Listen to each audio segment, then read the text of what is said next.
Good morning, all. Welcome to Learners Academy. So, after continuity comes the next topic in the chapter, which is differentiability. As the chapter name was continuity and differentiability. तो continuity part over, उसके बाद differentiability part और differentiability part के बाद फिर सीधा differentiation आएगा तो वो till the end of the chapter चलेगा. ठीक है. So, first of all, let us understand what is meant by differentiability. क्या मतलब है इसका. अब ग्रामेटिकल मीनिंग की बात करें तो जो डिफरेंशिएबल हो जाए वो डिफरेंशिएबल, जो डिफरेंशिएट हो जाए वो डिफरेंशिएबल है. तो डिफरेंशिएबिलिटी चेक कर रहा है, जैसे कंटिन्यूटी चेक करने के लिए हम क्या करते थे, ये चेक करते थे कि कंटिन्यूस है या नहीं है. तो डिफरेंशिएबिलिटी चेक करने के लिए हम ये चेक करेंगे कि डिफरेंशिएबल है या नहीं है. डिफरेंशिएबल चेक करने का मतलब है कि डिफरेंशिएट कर सकते हैं कि नहीं कर सकते. राइट. ठीक है. सिंपल सा लॉजिक है. अच्छा, जैसे ही हमने कंटिन्यूटी को स्टार्ट किया था तो कंटिन्यूटी ना पढ़ के कंटिन्यूटी एट ए पॉइंट पढ़ी थी. सिमिलरली डिफरेंशिएबिलिटी जब हम स्टार्ट कर रहे हैं तो स्टार्ट करते time at the very first beginning we will read differentiability at a point only.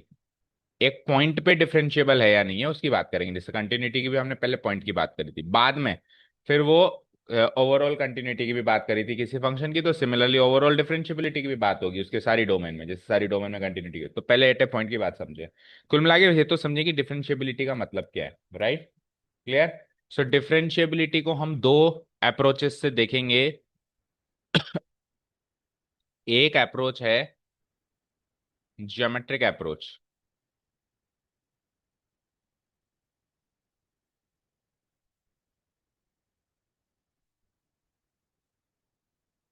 और एक अप्रोच है हमारी algebraic approach.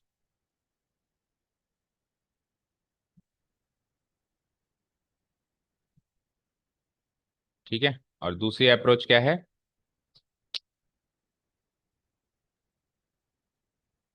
Algebraic approach.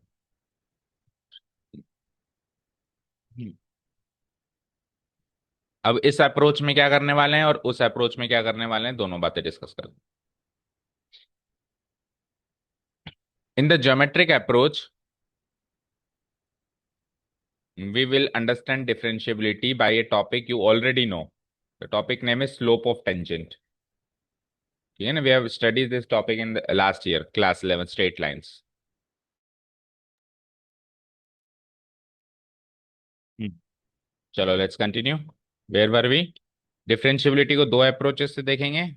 One is geometric approach and the second is algebraic approach. Geometric approach में हम जो topic cover करेंगे, मतलब जिसकी मदद से अपन डिफरेंशिएबिलिटी को समझेंगे, वो टॉपिक होगा स्लोप ऑफ टेंजेंट. और अलजेब्रिक अप्रोच में हम जिस टॉपिक की मदद से इसको समझेंगे that is rate of change. Slope of tangent आप ऑलरेडी एक बार पढ़ के आ चुके हो. क्या होता है किसी भी स्लोप ऑफ टेंजेंट को छोड़ो, स्लोप ऑफ स्ट्रेट लाइन समझो. पहले स्लोप ऑफ स्ट्रेट लाइन क्या होती है, हमने क्या सीखा था, याद करो क्लास 11 से, कि अगर एक 2D ग्राफ पर कोई स्ट्रेट लाइन है. राइट. जैसे मान लो ये एक स्ट्रेट लाइन है, तो इसका स्लोप कैसे निकालते थे, दो तीन तरीके होते थे. या तो एंटी क्लॉकवाइज पॉजिटिव साइड से एक्स एक्सिस के साथ जो एंगल बन रहा है थीटा, उसका टेन थीटा निकाल लो. या फिर अगर ये लाइन दो पॉइंट गिवन है कि दो पॉइंट से पास थ्रू हो रही है, तो फिर y2 minus y1 divided by x2, y coordinates का difference divided by x coordinate का डिफरेंस इसका स्लोप होता है. ये समझ में आ गया. तो अब स्लोप किसका निकालना है, टेंजेंट का स्लोप निकालना है. टेंजेंट क्या होता है ये बताओ. टेंजेंट क्या होता है. हम्म. टेंजेंट तो क्लास 10 से सीख के आ रहे हैं ना. जैसे सर्किल का टेंजेंट बनाते थे, तो सर्किल का टेंजेंट कैसे बनाते थे, ऐसे बनाते थे. क्या मतलब हुआ टेंजेंट का, जो एक पॉइंट पे इंटरसेक्ट करके निकले या फिर यूं कहें बाहर से छू के निकले. इसका उल्टा क्या होता था, मतलब एक और चीज होती थी ना इसी के साथ साथ चलती थी, सीकेंट, जो दो पॉइंट पे इंटरसेक्ट करके निकले. तो कोई भी लाइन किसी कर्व को तीन केसेस से इंटरसेक्ट कर सकती है, या तो इंटरसेक्ट करे ही ना, या फिर करे तो एक पॉइंट पे करे, या फिर करे तो दो पॉइंट पे करे. इसी का था ना. तो जो एक मतलब ऐसे मान लो एक से ज्यादा पॉइंट्स पे करे, तो एक से ज्यादा पॉइंट्स पे करने वाले को सीकेंट कहते हैं, जो एक पॉइंट पे करे वो टेंजेंट कहते हैं. ठीक है. तो हमको टेंजेंट का स्लोप निकालना है. तो टेंजेंट जैसे मैंने वर्ड बोला तो आपने क्या कहा, सर्किल. तो टेंजेंट को समझाने के लिए सर्किल की मदद लेनी पड़ी ना. भाई सर्किल होगा तो ही तो बात करेंगे कि ये टेंजेंट है या नहीं है. तो सिमिलरली यहाँ पर जब हम टेंजेंट की बात करेंगे तो टेंजेंट किसी कर्व का होगा. क्या होगा, किसी सर्किल भी एक कर्व है, याद रखना. तो लेट से मान लो एक कर्व बनाया. तो इस कर्व पे मान लो किसी एक पॉइंट पे टेंजेंट की बात कर रहे हैं, जैसे इस पॉइंट पे टेंजेंट की बात कर रहे हैं, तो ये टेंजेंट होगा इसका। तो हर एक पॉइंट पे टेंजेंट बनाया जा सकता है ना, समझ गए। तो इस टेंजेंट के स्लोप की बात करेंगे। अच्छा, वन मोर थिंग, अगर मान लो मैंने कर्व ना बनाया, मैंने एक स्ट्रेट लाइन बना दी और मैंने कहा इस स्ट्रेट लाइन का टेंजेंट बताओ, जैसे कर्व का टेंजेंट अभी बताया था, तो मैंने कहा स्ट्रेट लाइन का टेंजेंट बताओ। तो टेंजेंट खुद एक स्ट्रेट लाइन होती है, तो किसी स्ट्रेट लाइन का टेंजेंट वो खुद ही होती है। ये स्ट्रेट लाइन खुद ही का टेंजेंट है। कोई पूछे टेंजेंट का है, टेंजेंट भी यही है। कोई बोले कर्व का है, तो कर्व भी यही है। तो इस कर्व का टेंजेंट ये खुद है, क्योंकि कर्व एक स्ट्रेट लाइन है। ये दो तीन चीजें समझ में आई। तो अब अपन आगे बढ़ेंगे। ठीक है। तो स्लोप ऑफ टेंजेंट की मदद से हम क्या सीखने वाले हैं? डिफरेंशिएबिलिटी सीखने वाले हैं। तो फर्स्ट ऑफ ऑल मैं एक कर्व ड्रॉ करता हूं, लेट से ये कर्व है।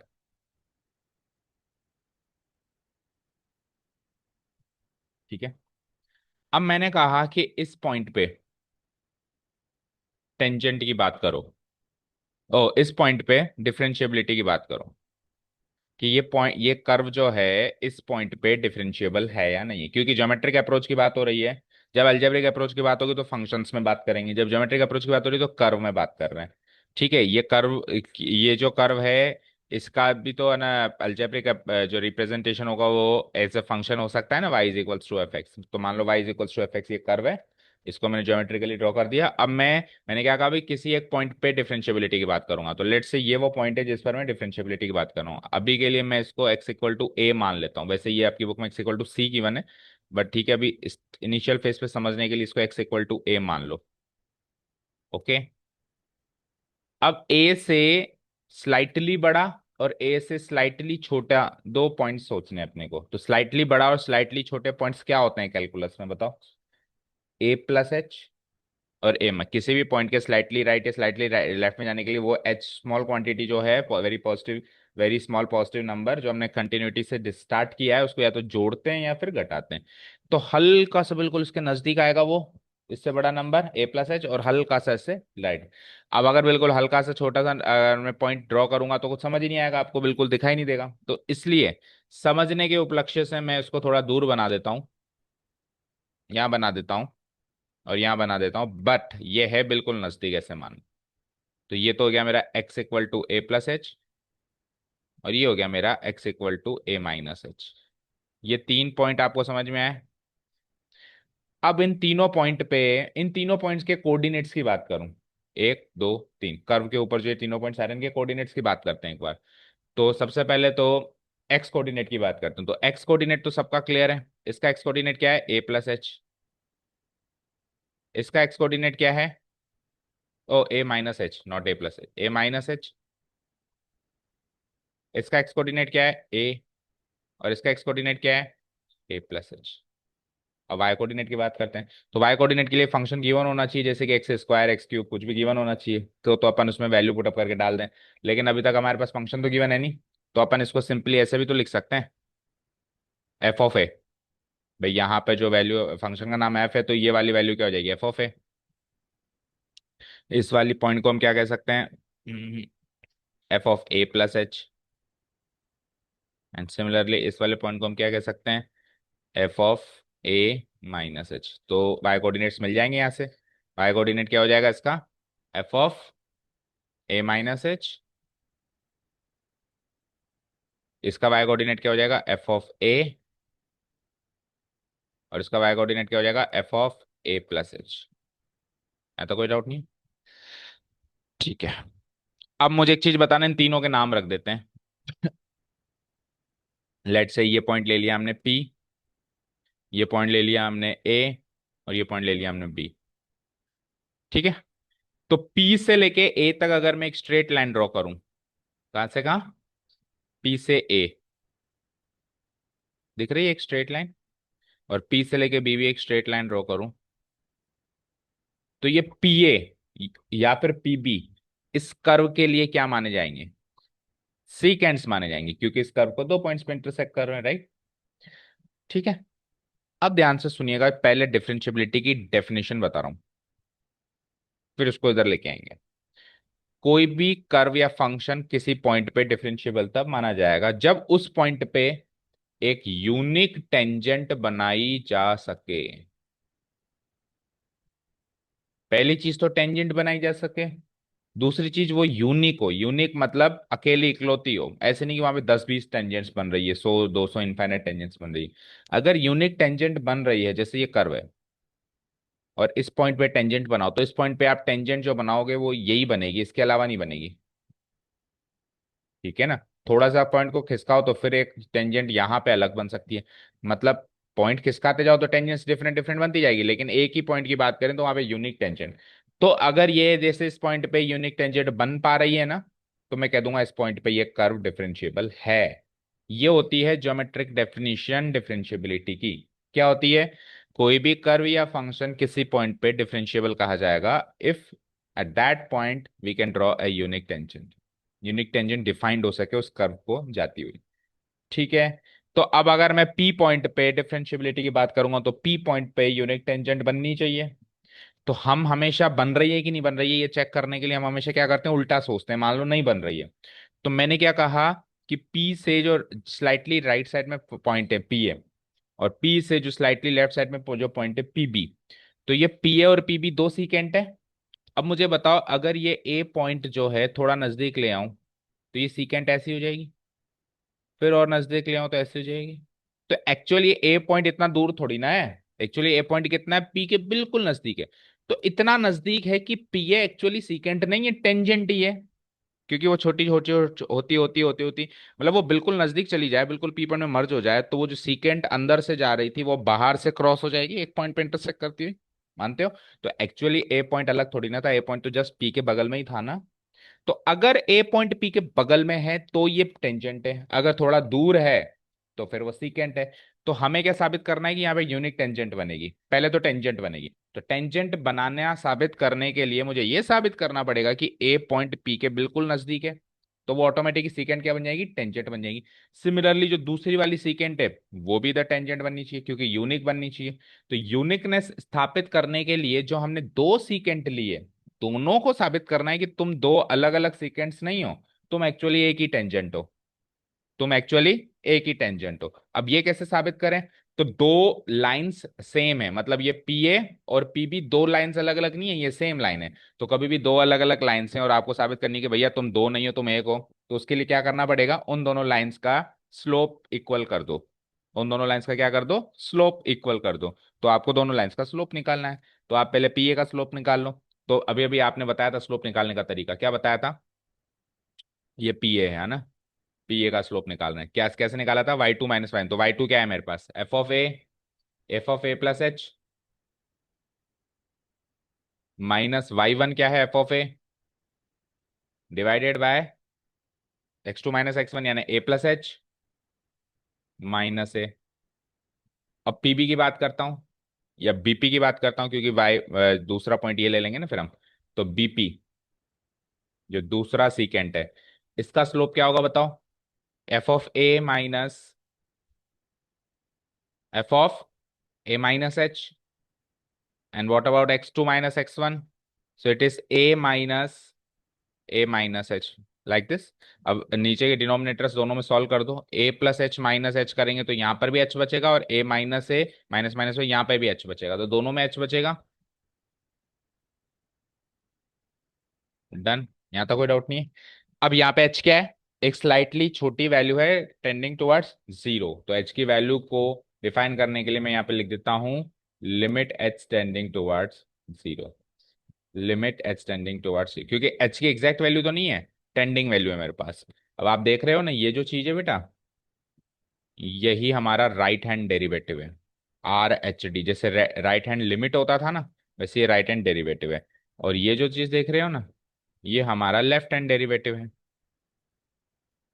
तो जब जब राइट हैंड डेरिवेटिव और लेफ्ट हैंड डेरिवेटिव सेम हो जाए, मतलब ये दोनों चीज, ये दोनों स्लोप सेम हो जाए, ये दोनों स्लोप सेम होने का मतलब है वो दोनों सीकेंट सेम होके एक टेंजेंट बन जाए, तब तब उस पॉइंट पे डिफरेंशिएबिलिटी टिक मार्क हो जाएगी कि हाँ इस पॉइंट पे डिफरेंशिएबल है। तो अगर इस पॉइंट पे डिफरेंशिएबल है तो डिफरेंशिएट किया जा सकता है, और अगर डिफरेंशिएट किया जा सकता है तो डेरिवेटिव निकाला जा सकता है। डिफरेंशिएट करके जो चीज मिलती है उसको बोलते हैं डेरिवेटिव। यानी इस पॉइंट पे डेरिवेटिव निकाला जा सकता है, तो कोई कहीं निकाल के बताओ, तो ये जो निकाला यही डेरिवेटिव है। तो सर वो माने या ये माने, कुछ भी मान लो, दोनों इक्वल है। जनरल टेंडेंसी होती है कि हम आर एच डी को मानते हैं, मतलब हमको कोई कहे ना डेरिवेटिव निकालो, तो हम एलएचडी ना निकाल के क्या निकालते हैं, आरएचडी निकालते हैं। कल को आप एलएचडी निकाल दोगे तो भी सेम आंसर आने वाला है। और अगर अलग अलग आ रहा है दैट मीन्स वो डिफरेंशिएबल ही नहीं है, फिर आप डिफरेंट डेरिवेटिव निकाल ही क्यों रहे हो। क्लियर है सारी बात। अब आपके बुक में इसी ए को सी ले लिया बस, वो सी क्यों लिया वो भी बताते हैं। देखो f of c plus h minus f of c divided by h where limit h tending to, यही डेरिवेटिव की डेफिनेशन हो गई एट सम पॉइंट सी। वो सी इसलिए लिया क्योंकि अभी अपन डोमेन की बात करेंगे, क्योंकि किसी भी फंक्शन की डिफरेंशिएबिलिटी उसकी डोमेन में की जाएगी। जो डोमेन के बाहर पॉइंट है उस पर ना तो कंटिन्यूटी की बात करेंगे ना डिफरेंशिएबिलिटी की बात करेंगे। तो जब अपन डोमेन की बात करेंगे ना तो वो डोमेन ले लेगा ए कॉमा बी। तो जब डोमेन ए कॉमा बी ले रहा है तो फिर पॉइंट ए नहीं ले सकता ना। तो इस ए कॉमा बी डोमेन के बीच में हमको एक सी पॉइंट लेना है, तो इसलिए डिफरेंशिएबिलिटी एट पॉइंट सी की बात कर रहा है वो। अभी समझने के लिए हमने ए से स्टार्ट किया। वन मोर थिंग, स्टार्ट करने से पहले वो पहले बतानी थी एक्चुअली, भूल गया मैं, कि कोई भी पॉइंट पे जब अपन डिफरेंशिएबिलिटी की बात करेंगे तो पहले उस पॉइंट पे वो कंटिन्यूअस होना चाहिए। पहला काम वो है। अगर कंटिन्यूटी पास हो गई तो ही डिफरेंशिएबिलिटी आएगी। क्योंकि अगर मान लो इस पॉइंट पे कंटिन्यूअस ही नहीं है, मतलब पैन उठ रहा है, तो यहाँ पे फिर मतलब जैसे मान लो ऐसे पॉइंट आया, फिर यहाँ पे पैन उठ के यहाँ से फंक्शन चालू हुआ। अब अगर मैं इस पॉइंट की बात कर रहा हूँ तो इस पॉइंट पे कंटिन्यूअस है क्या, नहीं है ना।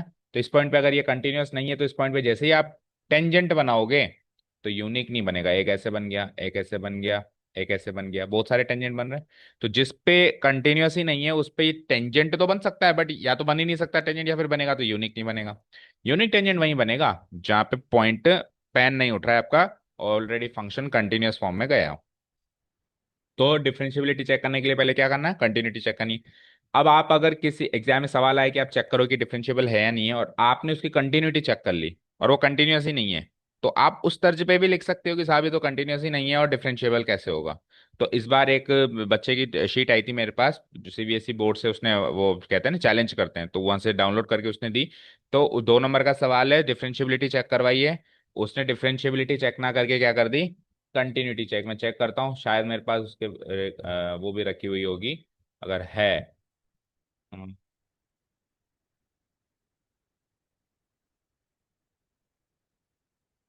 तो उसने क्या कर दी, कंटिन्यूटी चेक कर दी, कंटिन्यूटी चेक कर दी। तो कंटिन्यूटी चेक करके ही उसने लिख दिया कि डिफरेंशिएबल है। देखो मैं दिखाता हूँ आपको, ये आपकी किसी एक बच्चे की आंसर शीट है, इस तरीके से आपकी बोर्ड पर। देखो, we have to check the differentiability of f x at x equal to 2। तो उसने एल एच डी, पहले एल एच डी निकालना उसने शुरू किया, लेकिन उसने काट दिया इसको, है ना। काट दिया मतलब उसने कहा कि मैं इससे नहीं करूंगा। कहाँ निकाला इसका, 1 सेकेंड, 25, ये रहा 25, फिर से स्टार्ट किया उसने उसको काट के। और अब उसने डिफरेंशिएबिलिटी निकालने के लिए, ये तो लिमिट ही निकल रही है ना, चेक करो। ये तो लिमिट निकालने की फंडे है ना, जो हम लास्ट क्लास में करके आए। तो लेफ्ट हैंड लिमिट है उसकी आ रही है -7, राइट हैंड लिमिट आ रही है उसकी -1। तो ये तो लिमिट ही सेम नहीं आ रही, तो लिमिट ही एग्जिस्ट नहीं कर रही, लिमिट एग्जिस्ट नहीं कर रही, तो क्या हुआ कि साहब ये तो कंटिन्यूस ही नहीं है। तो उसने क्या लिखा, the function is not continuous at x equal to -2, so it is not differentiable at x. उसको 2 नंबर पूरे मिले, चेक करो। पूरे 2 नंबर मिले हैं, 2 ही नंबर का सवाल था, 1/4 तक नहीं कटा है। तो ये काम हम भी कर सकते हैं, बट अब इसमें रिस्क है। मान लो हमने कंटिन्यूटी चेक करी, वो फेल हो गई, तो आप सीधे सीधे लिख लोगे डिफरेंशिएबिलिटी फेल। लेकिन अगर ये पास हो गई तो फिर आपके पास प्रैक्टिस इतनी होनी चाहिए कि आप फंक्शन देख के ही पहचान गए कि साहब ये तो कंटिन्यूस ही नहीं है। तो मैं डिफरेंशिएबिलिटी चेक करना थोड़ा डिफिकल्ट टास्क है, वो ना करके मैं कंटिन्यूटी चेक कर लूँ।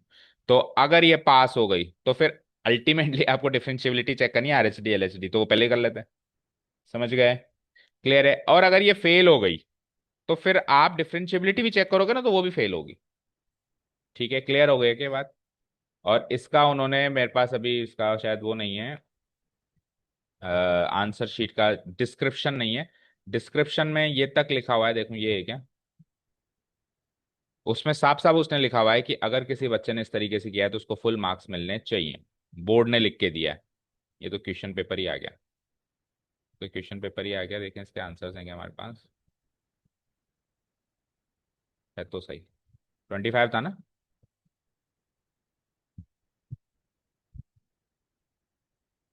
ये क्वेश्चन पेपर है सेक्शन सी, सेक्शन डी, ये क्वेश्चन पेपर ही है सारा, सारा क्वेश्चन पेपर ही है।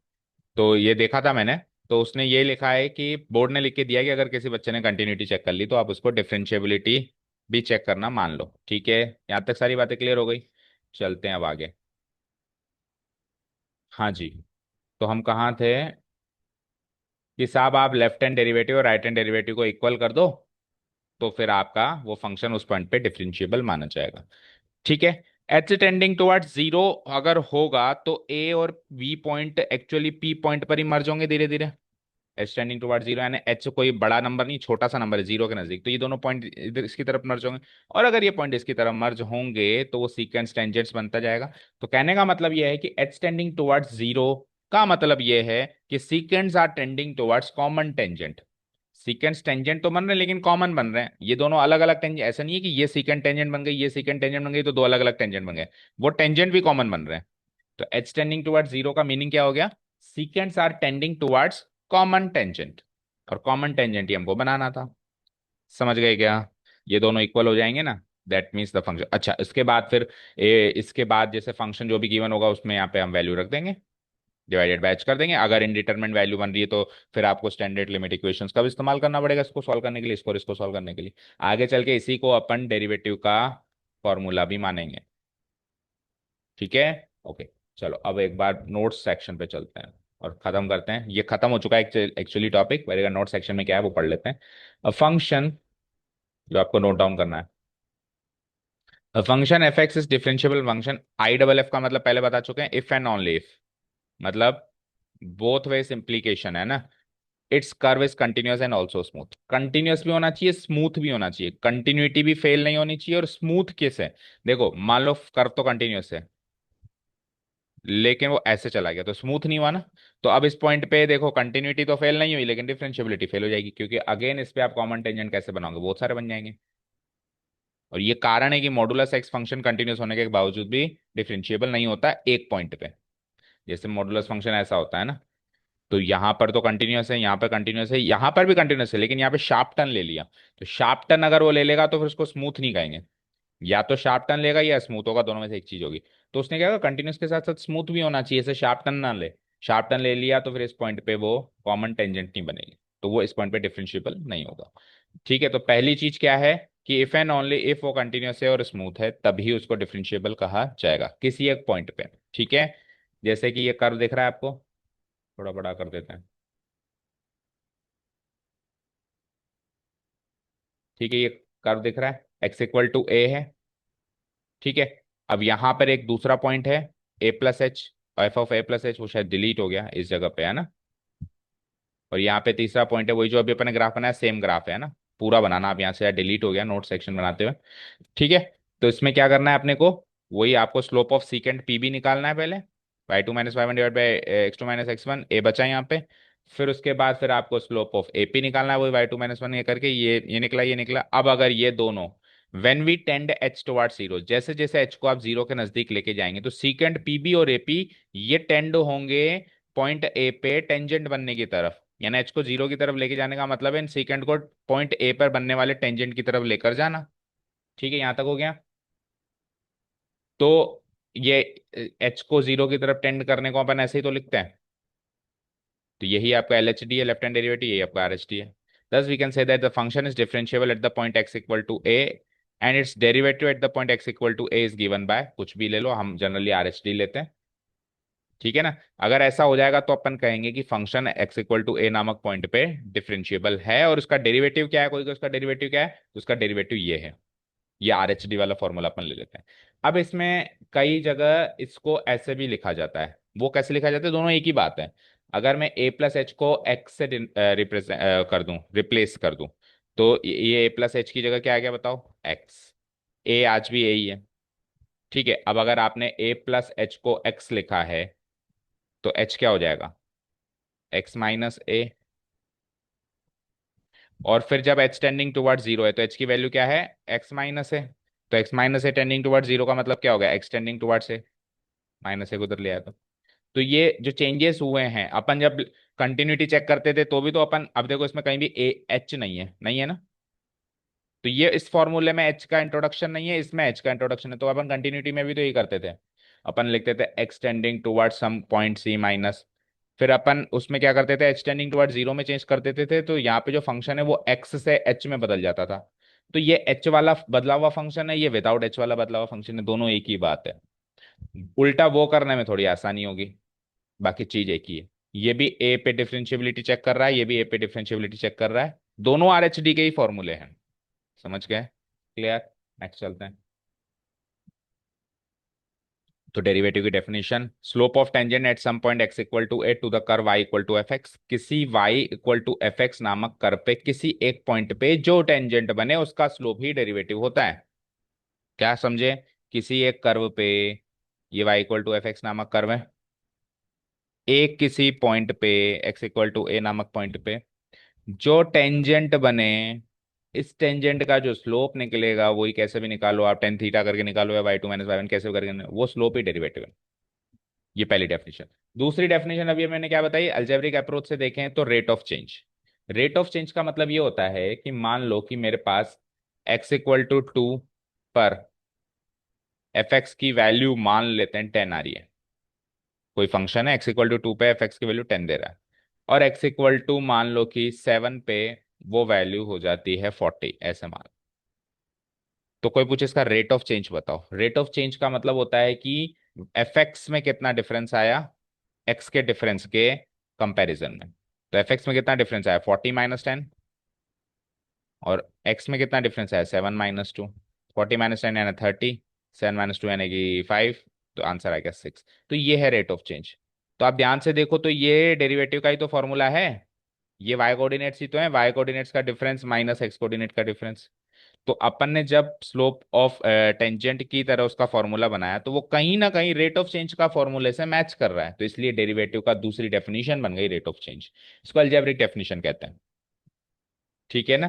The rate of change of f x with respect to change in x. F x कितना बदला एक्स के बदलने के मुकाबले, बराबर बदला, कम बदला, ज्यादा बदला, उस रेट को डेरिवेटिव कहते हैं। ठीक है? इसका ग्राफ बना दे तो करीब करीब ऐसा ही बनेगा कि जैसे ये x है, ये x जैसे x प्लस एच हुआ, तो जो एफ एक्स है वो एफ एक्स प्लस एच हो गया, तो इसमें चेंज y कोऑर्डिनेट्स में डिफरेंस ही हो जाएगा, x कोऑर्डिनेट में डिफरेंस ही हो जाएगा, where h tending towards zero, h is slightly small number near to zero. Okay?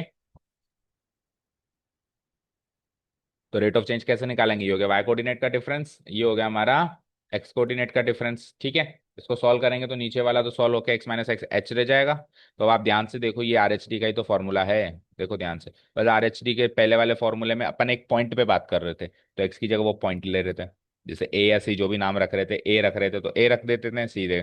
अभी वो पॉइंट ना रख के यहाँ पे x ले लिया। तो ये जो डेरिवेटिव की डेफिनेशन है, ये डेरिवेटिव ऑफ ए फंक्शन है एज ए फंक्शन, और वो जो हम कर रहे थे वो एट ए पॉइंट था। एज अगर अपन एक्स रखेंगे तो एक्स की फॉर्म में फंक्शन मिलेगा, और अगर अपन कोई न्यूमेरिक वैल्यू कोई पॉइंट ए ऐसी रखेंगे तो आंसर भी एक न्यूमेरिक मिलेगा। तो वो एट ए पॉइंट था और ये एज ए फंक्शन। ठीक है ना? Therefore the derivative of f x is a function of x. आ गया ये बात? ये एफ एक्स का डेरिवेटिव भी एक एक्स का ही फंक्शन होगा, जो इस तरीके से डिफाइंड होगा। तो फॉर्मूला में कोई भी चेंज नहीं है, एक्स की जगह ए रख दें तो एक पॉइंट पे डिफाइन हो जाएगा, अदरवाइज ऐसे कर लो।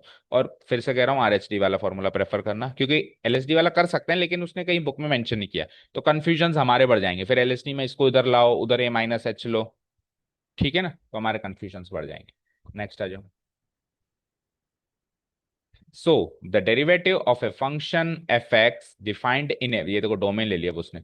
अब डोमेन ले ली तो फिर पॉइंट सी लेना पड़ेगा, where c belongs to a comma B.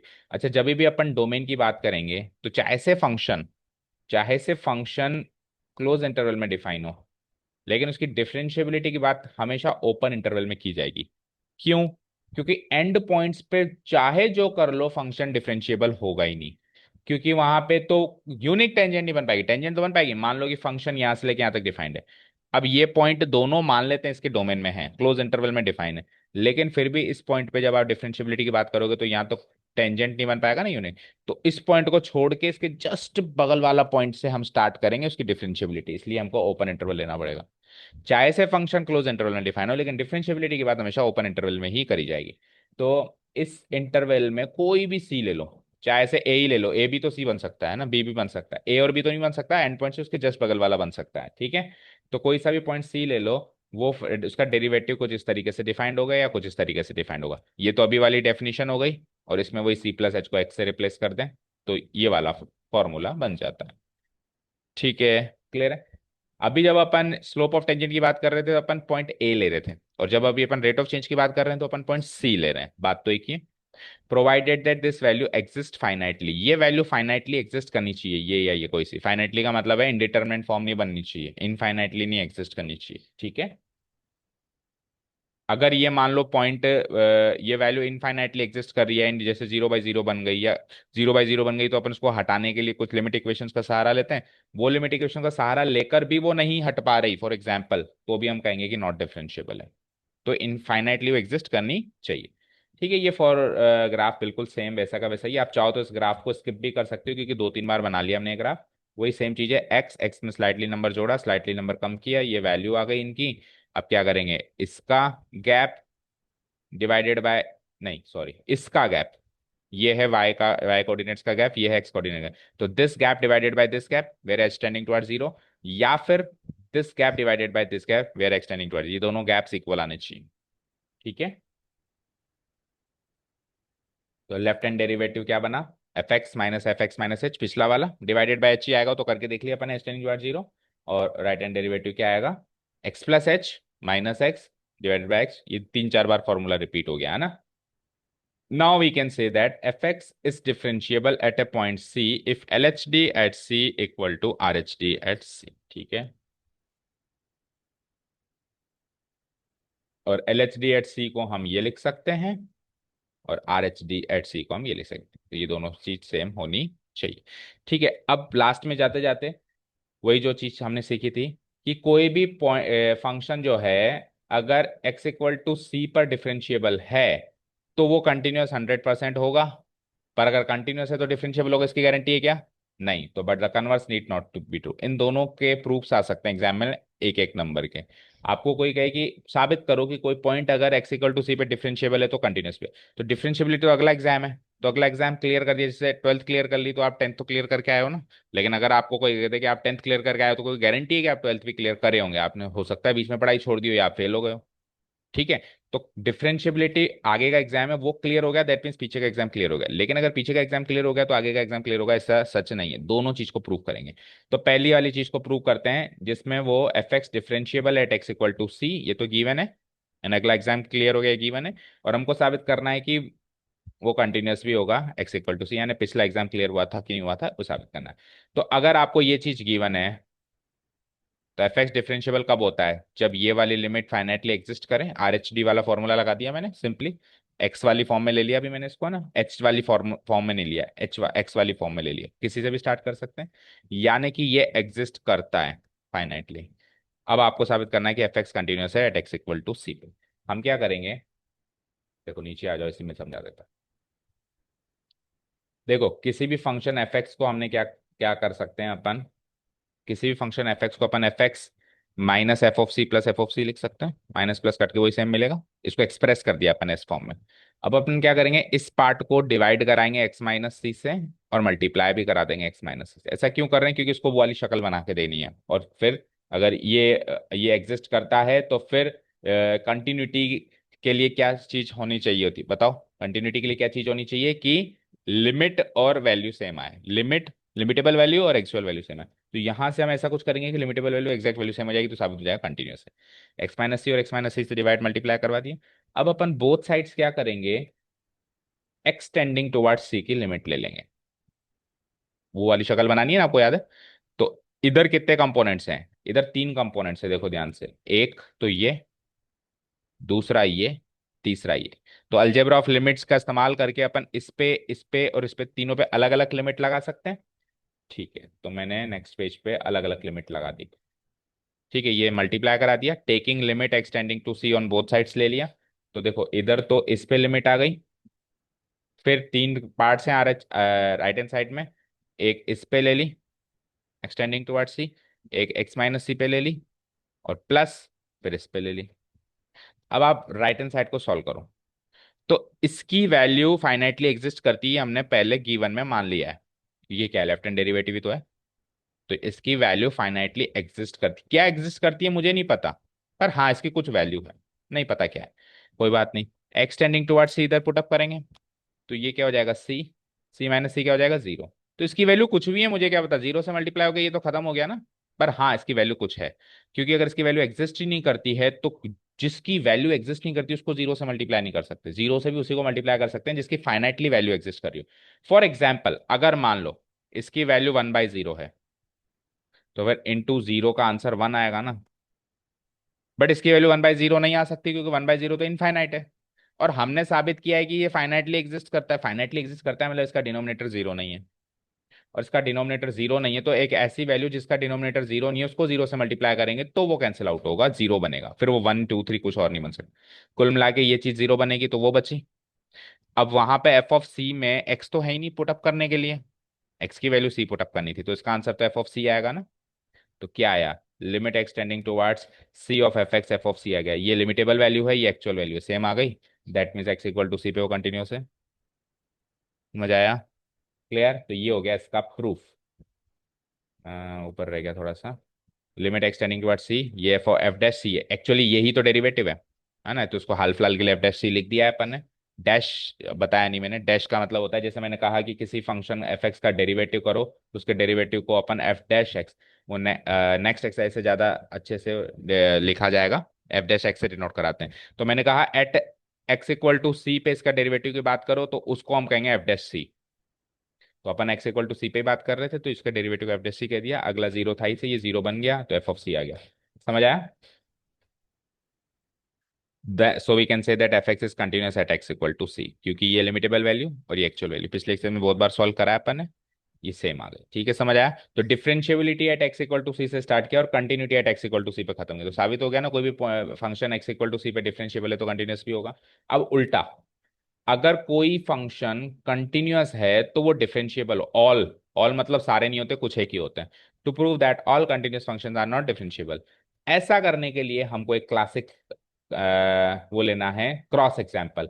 ऐसा फंक्शन सोचना है जो कंटिन्यूअस तो है पर डिफरेंशिएबल नहीं है, और ऐसा फंक्शन है हमारे पास मॉडुलस एक्स। अब इसको कंटिन्यूअस साबित नहीं करने बैठेंगे, ये हम ऑलरेडी पिछली एक्सरसाइज में बहुत बार कर चुके हैं। We can take a counter example, f x equal to modulus which is continuous but not different. We know that f x equal to x होता है जो इस तरीके से डिफाइन होता है। अब सीधे अपन इसकी डिफरेंशिएबिलिटी की बात करेंगे। ये कंटिन्यूअस चाहो तो अगर ज्यादा नंबर का क्वेश्चन आ जाए तो उसकी कंटिन्यूटी की भी बात कर लो तो कंटिन्यूअस ये आएगा, लेकिन ये डिफरेंशिएबल आएगा या नहीं आएगा वो चेक करते हैं। तो पहली बार अब अपन डिफरेंशिएबिलिटी चेक कर रहे हैं एलएचडी और आरएचडी से एक एग्जांपल के जरिए, जो कि अपने को अगली एक्सरसाइज में चेक करनी है। ठीक है, तो एलएचडी कैसे चेक करते हैं? एलएचडी का फॉर्मूला क्या होता है? एच वाला ले लिया मैंने, तो एफ ऑफ क्या था फॉर्मूला? सी, सी माइनस एच, ऐसे ही तो करते हैं। तो सी क्या है मेरा? जीरो है, तो जीरो इधर ले लिया, जीरो इधर ले लिया। इसको सॉल्व करते हैं। ठीक है, तो हाँ, अब जीरो माइनस एच क्या होगा? माइनस एच होगा। ठीक है, अब मुझे बताओ, जीरो पे जो ये है फंक्शन है मॉडुलस फंक्शन, वो एक्स की तरह ही डिफाइन होता है तो जीरो पे जीरो ही बनेगा। और ये माइनस एच क्या होगा? एक नेगेटिव नंबर होगा, तो नेगेटिव नंबर पे नेगेटिव खुलता है, तो negative of negative minus H हो जाएगा, और नेगेटिव ऑफ माइनस एच क्या हो जाएगा? प्लस एच हो जाएगा। ठीक है, तो जीरो माइनस मतलब ये चीज प्लस एच हो जाएगी, फिर जीरो माइनस एच हो जाएगा। अब माइनस एच बाई एच को मैंने क्या कहा था, एच की वैल्यू जीरो बाद में पुटअप करेंगे, पहले इसको सॉल्व करेंगे, तो सॉल्व करके माइनस वन आ गया। माइनस वन पुटअप सॉल्व किया तो एच की वैल्यू जीरो पुटअप करने के लिए है ही नहीं, तो left hand derivative minus one आ गया। अब राइट हैंड डेरिवेटिव देखते हैं। तो राइट हैंड डेरिवेटिव में पहले सी प्लस एच ले लिया, फिर सी ले लिया। अब सी जीरो प्लस एच क्या होता है? F of h. अब एच क्या? स्लाइटली पॉजिटिव नंबर, और मॉडुलस फंक्शन पॉजिटिव नंबर पे पॉजिटिव ही खुलता है, और जीरो पे जीरो खुलता है। H minus zero, h by h one आ गया, तो हमारा राइट हैंड डेरिवेटिव वन आ गया, जबकि हमारा लेफ्ट हैंड डेरिवेटिव क्या आया था? Minus one. L H D at x equal to zero is not equal to right है। जबकि ये फंक्शन अगर आप इसकी एल एच एल निकालोगे, आप इसकी L H L at x equal to zero और R H L at x equal to zero, जो कि हमने पिछली एक्सरसाइज में निकाली है, वो इक्वल आ जाएगी। तो ये कंटिन्यूस तो हो रहा है बट ये डिफरेंशिएबल नहीं हो रहा, क्योंकि एल एच डी और आर एच डी सेम आ रहे हैं, सेम नहीं आ रहे हैं। ठीक है, so f x is what? Not differentiable at x equal to zero. तो इससे क्या साबित हुआ कि f x equal to modulus x is not a differentiable function in its domain. उसकी डोमेन में वो डिफरेंशिएबल नहीं है, एक पॉइंट पे, केवल एक पॉइंट पे, वो जहां पे शार्प टर्न ले रहा है वहां पे वो नॉट डिफरेंशिएबल। तो एक भी पॉइंट पे अगर डिफरेंशिएबल नहीं है तो उसको नॉट ए डिफरेंशिएबल फंक्शन माना जाएगा। अच्छा, इसकी एल एच डी क्या निकली थी बताओ? Minus one. तो एल एच डी यहाँ से लेके यहाँ तक है, ये माइनस वन है ना, और आर एच डी क्या निकली थी? Plus one. आगे चल के आपसे अगर कोई पूछे कि इसकी इस यहाँ से लेके यहाँ तक इसका डेरिवेटिव क्या है, तो वही जो एल एच डी है ये, और जो यहाँ से लेके यहाँ तक उसकी जो डेरिवेटिव क्या है पोस्ट। अच्छा, यहाँ से लेके यहाँ तक ये function f x equal to x से डिफाइन होता है, और यहाँ से लेके यहाँ तक ये f x equal to minus x से डिफाइन होता है। तो आपने इतना तो पढ़ा होगा क्लास 11th में कि एक्स का डेरिवेटिव 1 होता है और माइनस एक्स का क्या होता है, -1। तो अभी ये लिमिट वाले तरीके से भी वही आंसर आ रहा है, और जनरल जो जनरल फॉर्मूलाज हैं उससे भी एक्स की डेरिवेटिव 1 और माइनस एक्स का -1 होता ही है। क्लियर हो गई सारी बात? ठीक है। सो अगर कंटिन्यूअस है और डिफरेंशिएबल होगा, नहीं, डिफरेंशिएबल है और कंटिन्यूअस होगा, तो ये साबित करना है, तो वो वाला तरीका डिफरेंशिएबिलिटी से स्टार्ट करके कंटिन्यूटी पे खत्म करो। कंटिन्यूअस है बट डिफरेंशिएबल नहीं होगा, इसके लिए क्रॉस एग्जांपल ले लो, और क्लासिक क्लॉज एग्जांपल क्या है, मॉडुलस एक्स। क्योंकि एक भी अगर ऐसा फंक्शन मिल गया जो ये बात करता है कि जो कंटिन्यूअस है बट डिफरेंशिएबल नहीं है, यानी कि हम कह देंगे कि सारे के सारे कंटिन्यूअस फंक्शन डिफरेंशिएबल नहीं होते हैं। डिफरेंशिएशन हमारा नेक्स्ट टॉपिक है, थर्ड एक्सरसाइज का इंट्रोडक्शन है, ठीक है। कल जो है हमको क्या करना है, ये हमारा इंट्रोडक्शन खत्म होता है यहाँ पे। यही सारा कहीं कहीं कहीं थोड़ा बहुत इस तरीके से यहाँ पे गिवन है। थोड़ा सा भी इसमें पार्ट हालांकि रह गया है, चेन रूल वगैरह, यानी कि ये पार्ट अभी हमारा सेकेंड एक्सरसाइज में का ही पार्ट है, थोड़ा सा फर्स्ट प्रिंसिपल। लेकिन अभी टाइम हो गया तो उसको कल ही करेंगे। थोड़ा सा इसको पार्ट को पढ़ लेंगे, फिर एक्सरसाइज पे चलेंगे। एक्सरसाइज की बात करें तो अभी तक हमने जितना पढ़ा है उससे अपन क्वेश्चन नंबर 9th और 10th कर सकते हैं, डिफरेंशिएबिलिटी चेक करने वाले क्वेश्चन। प्रूव दैट कि ये फंक्शन डिफरेंशिएबल नहीं है, डिफरेंशिएबल है, ये दोनों क्वेश्चन अपन अभी तक की नॉलेज से कर सकते हैं। ये सारे क्वेश्चंस अपन जो करेंगे उसके लिए इसमें डिफरेंशिएट करवा रहा है एक्चुअली, कि डिफरेंशिएट करके बताओ। तो एक तो डिफरेंशिएशन क्या होता है, प्रोसेस कैसे कैरी आउट होता है, वो समझना है इसके लिए। फिर कुछ रूल्स हैं like chain rule, product rule, quotient rule, ये दो तीन जो हमारे रूल्स हम 11th में पढ़ के आए सारे के सारे, chain rule, product rule, quotient rule. इनका रिवीजन करना पड़ेगा, तब जाके अपन ये क्वेश्चन कर पाएंगे। तो कल एक काम करेंगे, आते ही पहले डिफरेंशिएबिलिटी के दोनों क्वेश्चन निपटा देंगे, फिर ये रूल्स पढ़ के फिर ये एक्सरसाइज पे अपन चलेंगे। ठीक है, चलो चलो, thank you so much for listening to us.